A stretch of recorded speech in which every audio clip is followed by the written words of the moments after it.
يا أيها الإنسان ما غرك بربك الكريم الذي خلقك فسواك فعدلك في أي صورة ما شاء ركبك.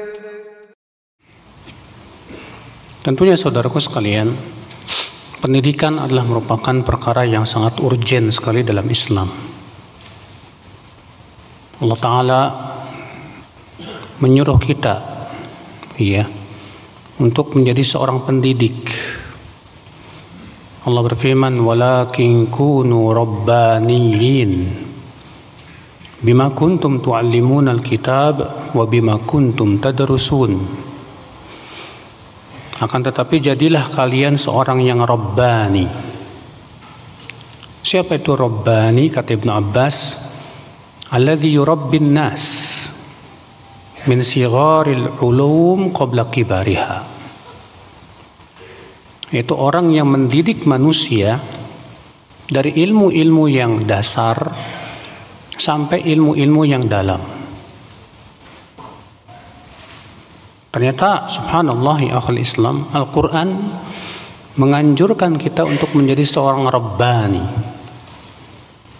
Yang hakikat rabbani adalah ia yang berusaha untuk memfokuskan diri mengajarkan manusia dengan ilmu. Karena memang pendidikan, pengajaran adalah merupakan perkara yang sangat dibutuhkan oleh kita sebagai manusia, Pak. Allah menciptakan manusia memang untuk ilmu.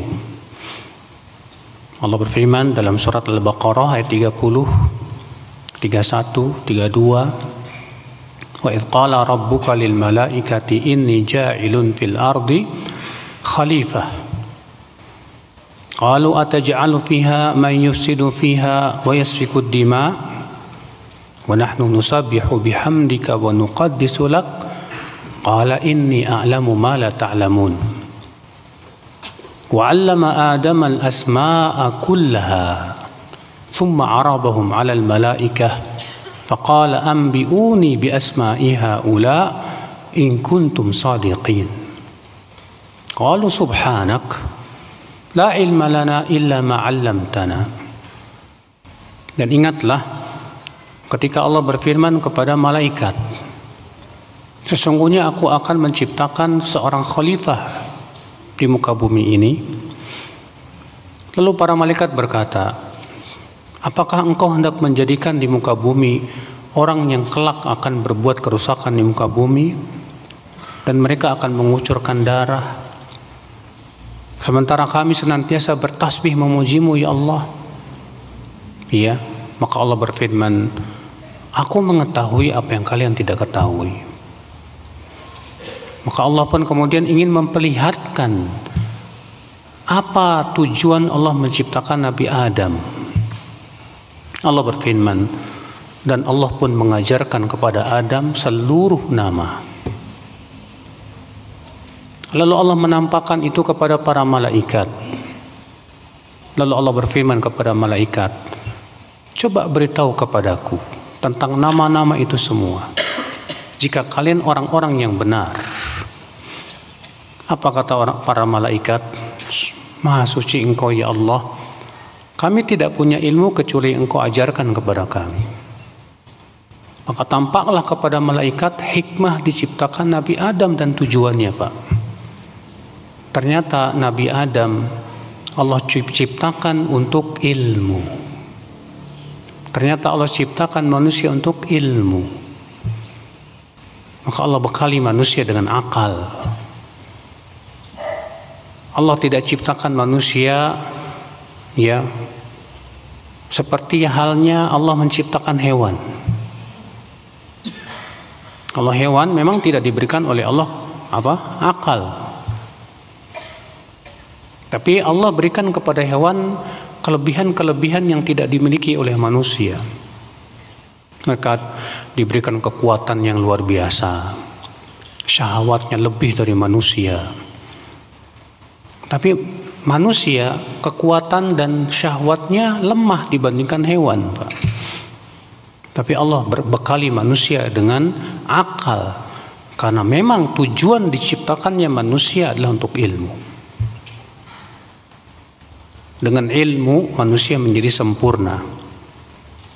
Dengan tanpa ilmu manusia akan lebih rendah daripada hewan, lebih rendah daripada binatang ternak, akhwal Islam. Oleh karena itulah ya akhwal Islam, Allah berfirman dalam surat Al-A'raf ayat 179, "Walaqad dzara'na li jahannama katsiran minal jin wal ins lahum qulubun la yafqahuna biha wa lahum a'yunun la yubsiruna biha wa lahum adanun la yasma'una biha ulaika kal an'am bal hum adall ulaika humul ghafilun."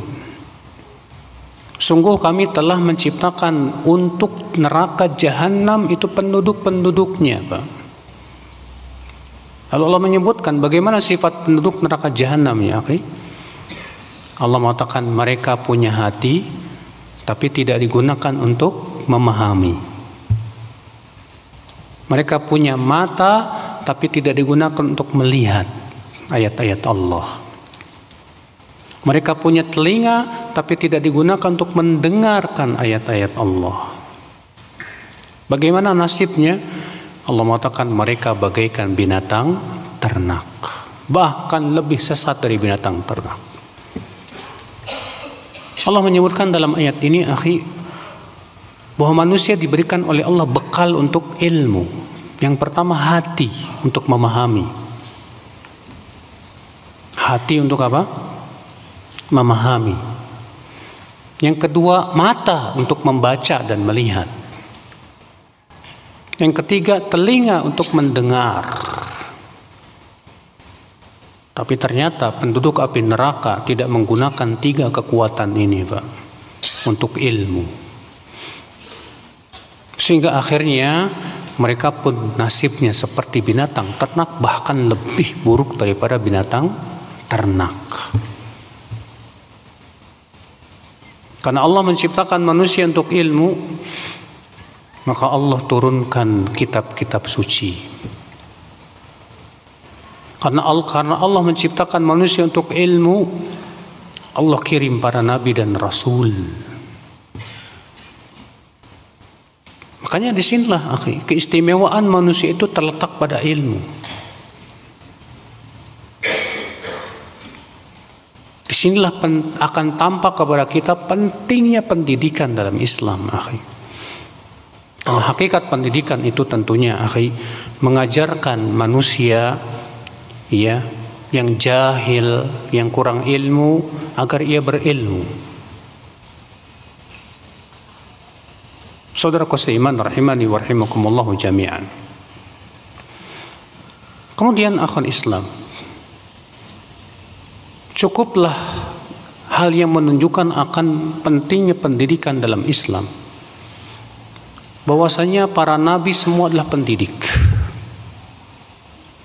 Semua nabi dan rasul, mereka semua adalah pendidik.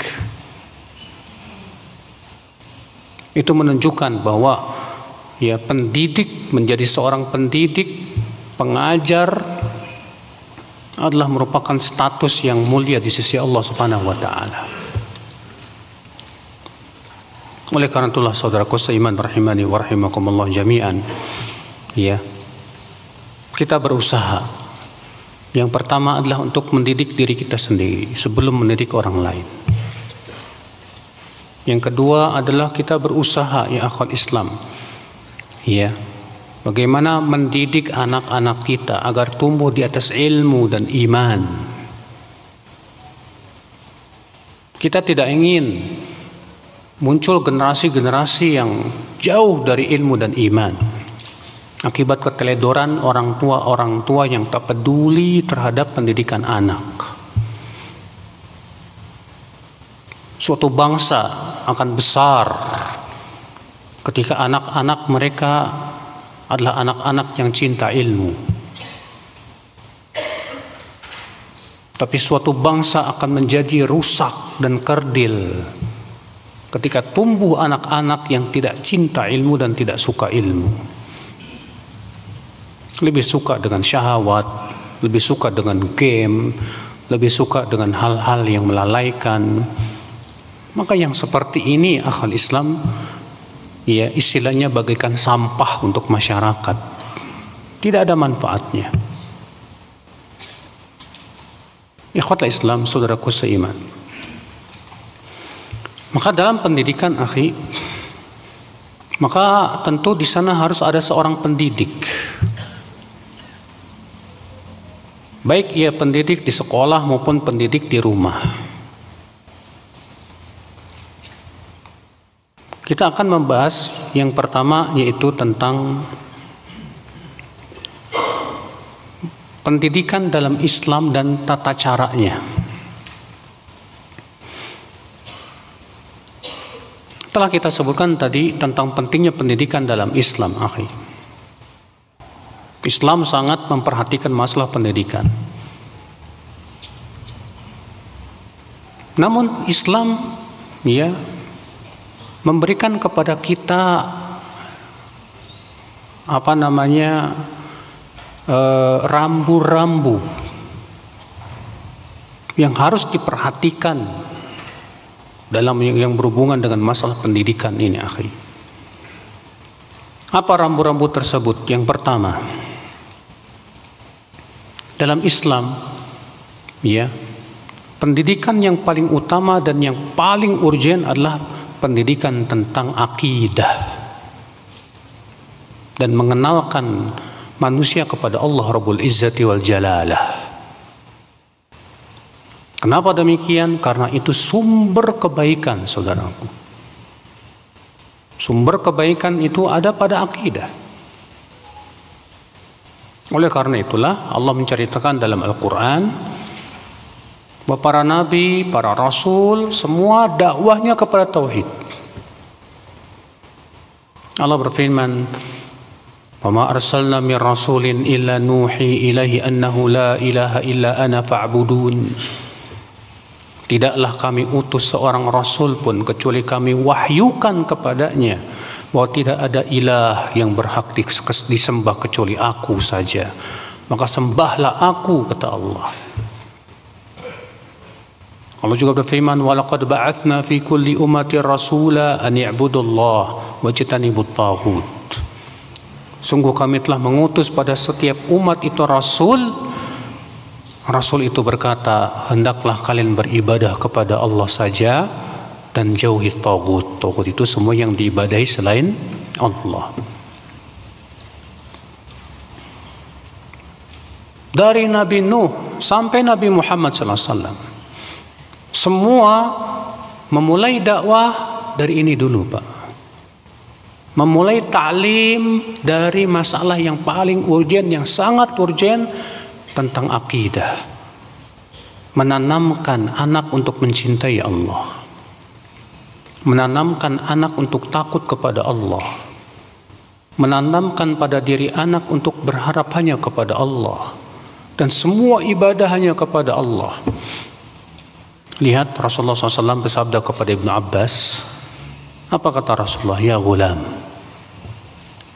ihfazillaha yahfazka, ihfazillaha tajidhu tujahaka, idza sa'alta fas'alillah, wa idza ista'anta fasta'in billah. Hai anak, jaga Allah, niscaya Allah akan jaga kamu. Jaga Allah, niscaya kamu akan dapatkan Allah berada di hadapanmu. Kalau kamu minta, mintalah kepada Allah. Kalau kamu mohon bantuan, mohonlah bantuan hanya kepada Allah. Subhanallah, ini lihat penanaman Rasulullah terhadap Ibnu Abbas yang masih kecil saat itu, ya akhi. Dan ini sesuatu yang sangat mendasar sekali. Tanpa ini tidak akan terjamin seseorang bisa lurus, Pak. Karena akidah sumber kekuatan.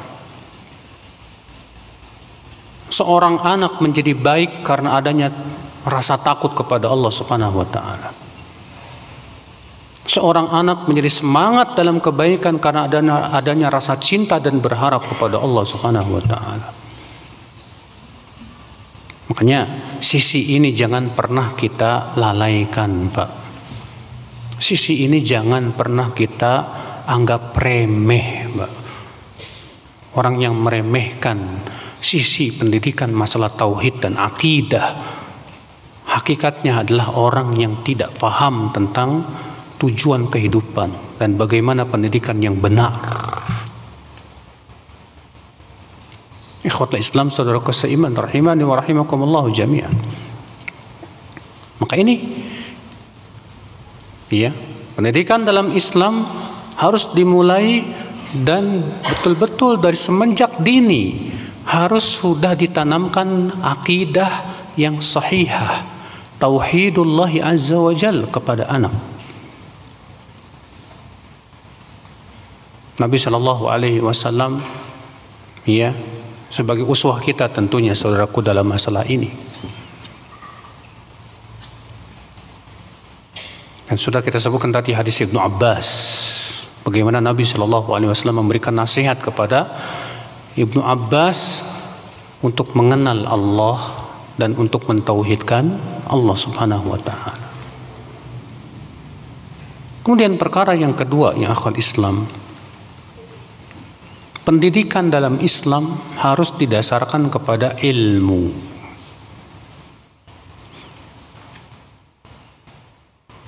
Ilmu tentunya yang berdasarkan kitabullah dan sunnah Rasulullah sallallahu alaihi wasallam. Pendidikan mana saja yang tidak disertai dengan ilmu, akhi, maka itu pendidikan yang gagal. Antum mendidik anak tanpa ilmu, saya yakin antum akan gagal dalam mendidik. Seorang orang tua misalnya, contohnya ya, orang tua sayang sama anak pasti. Lalu kemudian ia mendidik anaknya hanya berdasarkan kasih sayang, bukan berdasarkan ilmu. Karena dia hanya sebatas berdasarkan kasih sayang tanpa ilmu, sering kali, Pak, terjadi apa? Terjadi orang tua itu terlalu memanjakan anak. Semua fasilitas dipenuhi. Ya. Si anak penuh dengan kelalaian, dibiarkan. Sehingga akhirnya si anak tumbuh dalam keadaan apa, Pak? Menjadi anak yang tidak bisa mandiri, menjadi anak yang tidak berdikari, menjadi anak yang selalu ya bergantung kepada orang lain. Hasilnya tentu sangat tidak baik, Pak. Tapi orang tua yang mendidik anak dengan ilmu bukan sebatas dengan kasih sayang, maka orang tua itu terkadang menyusahkan si anak demi untuk kebaikan dia di masa depan. Iya. Anak itu dilatih disiplin, terlebih disiplin dalam masalah ibadah, sholat, jaga, iya, betul-betul dia didik anaknya untuk betul-betul memperhatikan masalah apa? Sholat. Iya. Demikian pula si anak ini tidak dibiarkan lalai dengan game-game dan yang lainnya. Walaupun ya ada waktunya dia bermain sahih, tapi jangan sampai waktunya habis hanya untuk apa? Bermain. Maka dari semenjak kecil kita latih si anak untuk disiplin. Jamnya tidur, jamnya main silahkan. Tapi kita perhatikan mainnya juga harus sesuatu permainan yang bermanfaat dan mencerdaskan, Mbak. Bukan permainan yang membuat dia lalai. Ya. Nah ini baru ya, akhi, mendidik dengan ilmu. Makanya kasih sayang kalau tidak disertai dengan ilmu berbahaya. Dan ilmu kalau tidak disertai dengan kasih sayang akan menimbulkan arogan. Iya. Oleh karena itu Allah menyandingkan dua perkara ini, Pak, ilmu dan kasih sayang. Allah berfirman dalam surat Ghafir ayat 7 ketika menyebutkan tentang doa malaikat pemikul Arash. Apa kata Allah? Rabbana wasi'ta kulla syai'in rahmatan wa ilma. Wahai Rabb kami, rahmat dan ilmu-Mu meluasi segala sesuatu. Kata Imam Ibnu Qayyim dalam kitab Madarijus Salikin, ya, di sini Allah menyandingkan ilmu dengan rahmat. Allah menyandingkan ilmu dengan apa? Rahmat. Maka rahmat dan ilmu itu harus berbanding terus, Pak. Kapan saja lebih kuat salah satunya akan terjadi kepincangan dalam pendidikan. Ikhwat Islam, saudaraku seiman rahimani wa rahimakumullah jami'an. Jadi ini yang kedua, Pak. Jadi pendidikan dalam Islam harus berdasarkan apa? Ilmu. Harus berdasarkan ilmu, bukan dengan sebatas berdasarkan kasih sayang saja. Nggak cukup. Tapi harus dengan apa? Ilmu. Yang ketiga, pendidikan dalam Islam, Pak, memelihara keseimbangan. Tidak, Islam menyuruh kita menjauhi dua sikap. Islam ya memerintahkan kita untuk menjauhi dua sikap. Sikap yang pertama, gulu berlebihan. Sikap yang kedua, tafrid, meremehkan. Ini dua sikap yang saling bertabrakan, Pak. Yang pertama apa? Gulu berlebihan. Rasulullah SAW melarang umatnya berlebihan. Rasulullah bersabda, iyyakum wal ghulu fa innal ghulu ahlaka man kana qablakum. Jauhi oleh kalian sikap gulu, karena sikap gulu itu membinasakan orang-orang sebelum kalian. Sebuah contoh, Nabi SAW ya mendidik umatnya jangan sampai gulu. Contohnya apa? Contohnya ada 3 orang datang kepada istri-istri Rasulullah SAW bertanya tentang ibadahnya Rasulullah SAW. Mungkin antum pernah dengar hadis ini. Ketika para istri Nabi mengabarkan kepada 3 orang itu ya bagaimana ibadah Rasulullah SAW, apa yang terjadi, Pak? Faka'annama taqalluha, seakan-akan mereka menganggap remeh ibadah Rasulullah ini. Maka salah seorang dari 3 orang ini berkata, apa? Aina nahnu min Rasulillah? Siapa kita dibandingkan dengan Rasulullah? Rasulullah kan sudah diampuni dosanya yang telah lalu maupun yang akan datang. Iya. Kalau kita enggak.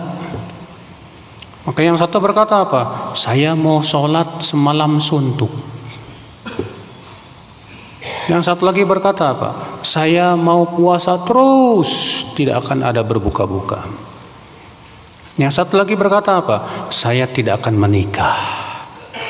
Saya mau ibadah saja. Padahal ini niat mereka baik tidak, Pak? Baik banget. Dalam rangka ibadah kepada Allah. Rupanya ucapan 3 orang ini sampailah kepada Rasulullah SAW. Dipanggilnya 3 orang itu, apa kata Rasulullah? Antumul ladzina qultum kadza wa kadza. Apakah kalian yang mengatakan begini dan begitu? Kata mereka, benar ya Rasulullah. Apa kata Rasulullah SAW? Ama wallah inni akhsyakum lillah wa atqakum lah. Aku ini lebih takut kepada Allah dan lebih bertakwa kepada Allah dari kalian. Tapi aku sholat malam, aku tidur malam. Aku puasa, aku juga berbuka. Aku juga menikah. Maka siapa yang tidak menyukai sunnahku, maka ia bukan golonganku, kata Rasulullah SAW. Lihat, ini contoh Rasulullah mengingkari dan mendidik umatnya jangan sampai apa? Gulu, berlebihan. Iya. Sikap yang kedua bertabrakan. Apa itu? Terlalu meremehkan. Maka terlalu meremehkan syariat. Sebuah contoh, Nabi SAW pernah khutbah Jumat. Lalu ada seorang sahabat yang masuk, langsung duduk dan tidak tahiyat masjid. Langsung duduk di masjid tanpa tahiyat masjid. Ini sikap apa, Pak? Ini sikap tafrid, meremehkan. Walaupun mungkin pelakunya tidak ada niat meremehkan, Pak. Tapi apa kata Rasulullah SAW? Kamu sudah sholat 2 rakaat? Belum ya Rasulullah. Qum farka wa tajawaz fihima. Bangunlah, sholatlah, dan ringankan sholatmu. Rasulullah SAW mengingatkan sahabat ini. Padahal ini hukumnya cuma sunnah muakkadah loh, Pak. Iya. Tapi Nabi mengingatkan tetap supaya apa? Supaya jangan meremehkan, ya, walaupun itu hal-hal yang sifatnya sunnah, apalagi yang sifatnya wajib. Makanya ya akhi, ya, pendidikan dalam Islam itu, Pak, mengajarkan kita wasat, tengah-tengah, menjaga keseimbangan, Pak. Menjaga apa? Keseimbangan antara gulu dan antara apa? Tafrid. Kalau antum mendidik anak antum, ayo nak belajar terus kerjaannya, nggak boleh main sama sekali, nggak bagus, Pak. Kenapa? Karena anak pun ada masa-masa pengen main. Atau kebalikannya, main terus nggak ada belajar. Yang tadi gulu, yang ini ya terlalu longgar, tafrid. Yang tengah-tengah, berikan waktu-waktunya. Ada waktunya dia bermain, ada waktunya dia belajar. Adapun semua waktunya harus belajar terus, akhi, kasihan anak bisa stres ya, Pak. Ya tidak, sahih. Ya. Dan itu memang disadari oleh para pendidik, alhamdulillah sampai detik ini. Nah, ada sekolah yang belajar terus tanpa ada libur, ada liburnya. Nah, liburan ini untuk memberikan apa? Ya, kesempatan dia untuk menghilangkan kejemuan. Iya. Tapi kalau kelamaan libur juga nggak bagus. Yang mengakibatkan apa? Menimbulkan kemalasan. Maka pada waktu itu kita seimbangkan, Pak. Ini konsep keseimbangan ini penting sekali dalam pendidikan ya akhwal Islam. Iya. Kemudian yang keberapa? Yang keempat, pendidikan dalam Islam, Pak, hendaknya disertai dengan 2 perkara. Yang pertama, targhib, pemberian motivasi. Dan yang kedua, tarhib, pemberian ancaman.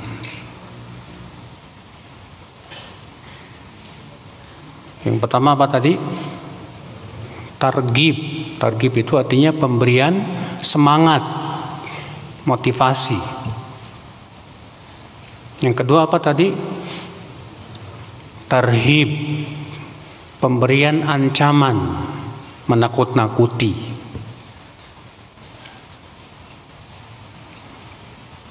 Para nabi disifati oleh Allah, Bapak, mubasyirina wa mundhirin.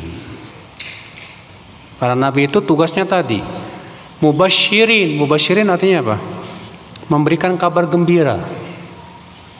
Wa mundhirin. Mundhirin artinya apa, Pak? Memberikan peringatan. Semua nabi dan rasul, semuanya tanpa terkecuali, Pak. Karena mereka adalah para pendidik. Demikian Nabi juga bersabda kepada para sahabat, yassiru wa la tu'assiru, basyiru wa la tunaffiru. Berikan kemudahan, jangan bikin orang susah. Berikan kabar gembira, jangan bikin orang lari. Ikhwata Islam, saudaraku seiman.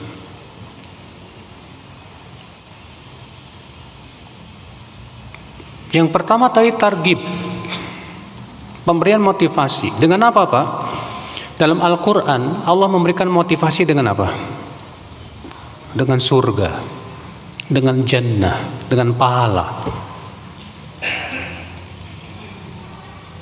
Dalam hadis pun demikian. Namun jarang sekali Allah dan Rasulnya memberikan motivasi dengan dunia, jarang.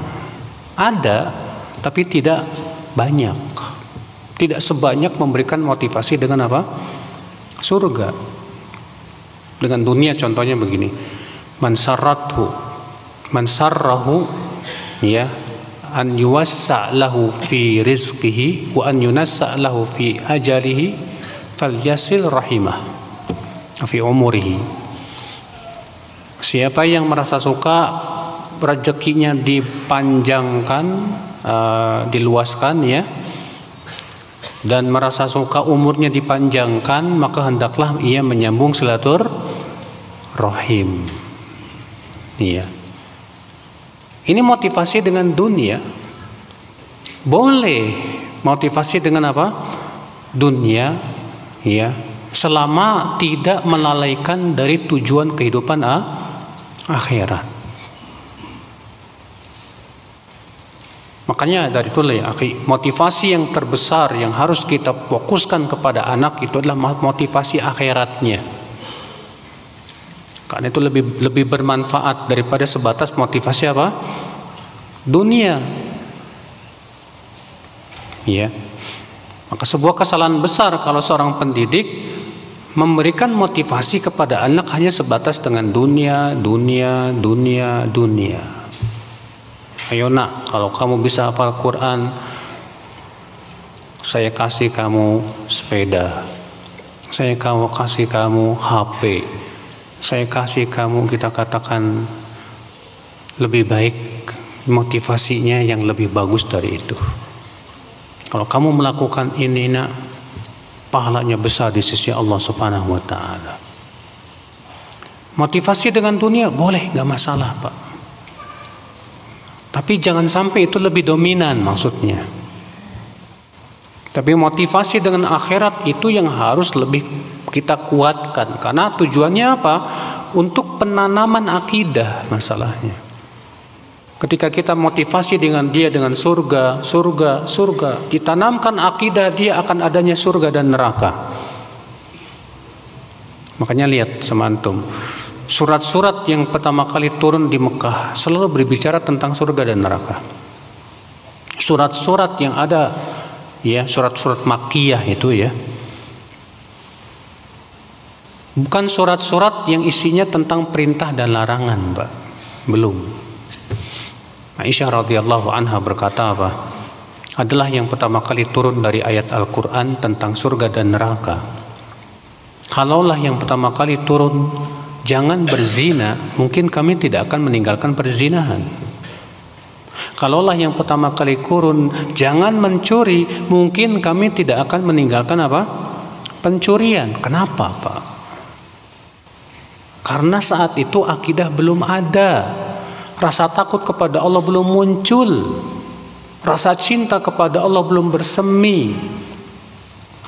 Maka pada waktu itu selama di Mekah yang turun tentang surga dan neraka, pemberian motivasi, ancaman dengan neraka. Hasilnya gimana? Hasilnya dahsyat. Ketika Allah perintahkan hijrah, ada yang nggak mau hijrah? Semua hijrah. Walaupun berat, hijrah berat, Pak. Iya, ketika Allah syariatkan berbagai macam syariat di kota Madinah, hasilnya bagaimana?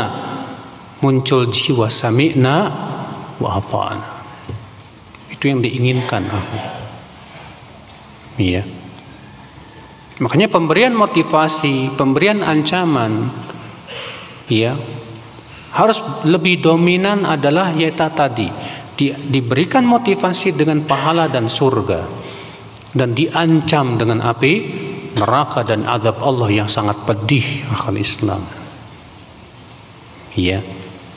Sehingga tumbuh akidah pada anak itu. Si anak menjadi anak yang takut kepada Allah, yang cinta kepada Allah. Sebab kalau rasa takutnya kuat, insya Allah si anak tidak akan meremehkan syariat, Pak.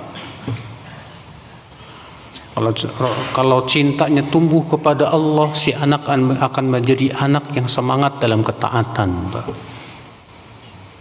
Iya. Kalau ini dilalaikan, nggak berhasil, tuh, nggak bakalan berhasil. Ikhwatul Islam, saudaraku seiman. Ini yang keempat ya. Jadi pendidikan dalam Islam, ya, itu tadi memperhatikan dua perkara tadi. Yang pertama apa? Targhib. Apa targhib tuh? Pemberian motivasi. Anak-anak harus dikasih motivasi, harus, Pak. Jangan karena anak-anak kita aja udah gede butuh motivasi kok. Tapi kalau dikasih motivasi terus dikasih apa? Surga, surga, surga, surga, surga, surga, surga. Enggak pernah dikasih ancaman. Buruk hasilnya, Pak.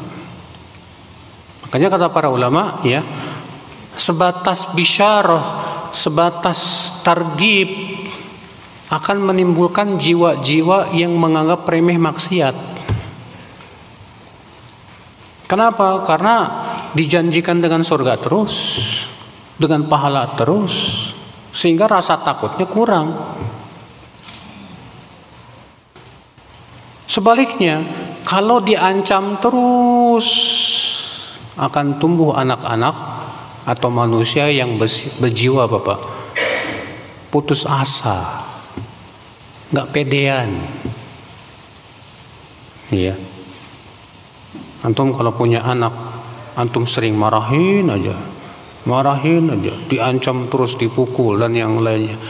Akhi, anak antum, ana yakin dia akan punya sifat nggak pede, nggak punya keberanian dan yang lainnya.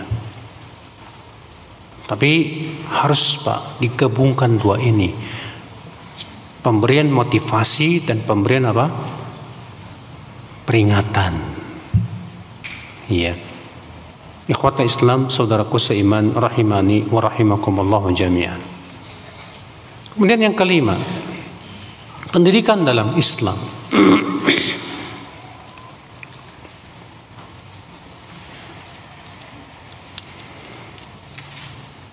Ikhwatul Islam, saudaraku seiman, ya. Pendidikan dalam Islam adalah pendidikan yang menggabungkan antara tiga perkara: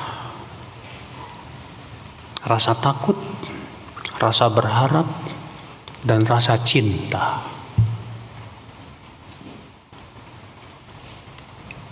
Menggabungkan tiga perkara: rasa takut, rasa berharap, dan rasa cinta.